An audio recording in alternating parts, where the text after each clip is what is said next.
بس ایک بات کہہ کے میں آگے چلتا ہوں. پرانی کتابوں میں ایک بات پڑھی، ہندوستان پاکستان بننے سے پہلے، تقسیم ہند سے پہلے، ہندوستان میں 5-4 سال کے بعد انگلستان سے ایک ویسرائے آیا کرتا تھا جو پورے ہندوستان کا گورنر ہوتا تھا.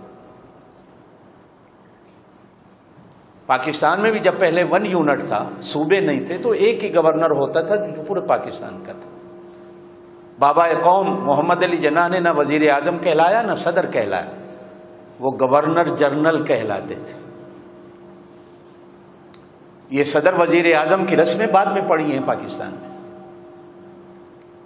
ایک ہی گورنر ہوتا تھا پورے پاکستان کا، اور ایک ہی گورنر ہوتا تھا پورا مشرقی پاکستان کا، جو پورے صوبوں کو چلاتے تھے.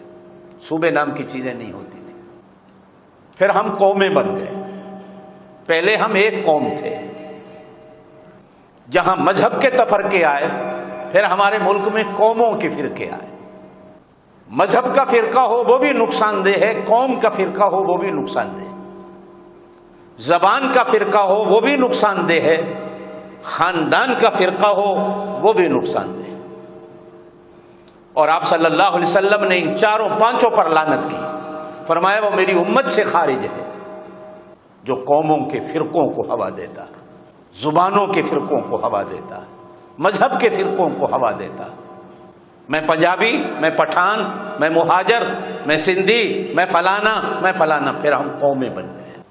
آپ سنتے ہوں گے ایک نعرہ آج کل کشمیر کے نام پر عام طور پہ ہوتا ہے کہ 2 قومی نظریہ. ایک قوم ہندوستان، ہندو، اور ایک قوم مسلمان. 2 قومیں اور دونوں کے نظریے الگ. ہم امت ہیں، ہم قوم نہیں ہیں. ان سیاستدانوں نے، ان وڈیروں نے، جگیرداروں نے، انگریز نے اور انگریز کے گماشتوں اور پٹھوؤں نے ہم سے امت کا لفظ بھی چھین لیا. اب ہم یا پنجابی ہیں یا سندھی ہیں یا پٹھان ہیں یا بلوچ، ہم امت نہیں رہے. اللہ کا قرآن ہمیں امت بناتا، اللہ کے پاک نبی نے امت بنائی. امت میں 3 حرف ہیں، توجہ دیجیے گا میری بات پر. الف، میم اور تا. الف سے اللہ ہے، میم سے محمد ہے، اور تا سے تابعداری ہے. یہ 2 ہی حیثیتیں، ہستیاں ہیں جن کی تابعداری کرنی ہے. آپ امت بن جاؤ گے. آپ نے اپنی زبان کی تابعداری کی، آپ نے اپنی قوم کی تابعداری کی، آپ نے اپنے صوبے کی تابعداری کی، آپ نے اپنے ملک اور وطن کی تابعداری کی. آپ امت سے نکل گئے. ہمیں لوگ پاکستان کا دشمن کہتے ہیں. میں آج بھی وہی رونا آپ کے سامنے رو رہا ہوں. میں کہتا ہوں کہ امت بنو. یہ قومیں ہمیں کہیں کا نہیں چھوڑیں. ہمارے دین میں 2 چیزیں ایسی ہیں 3 حرفی ہیں.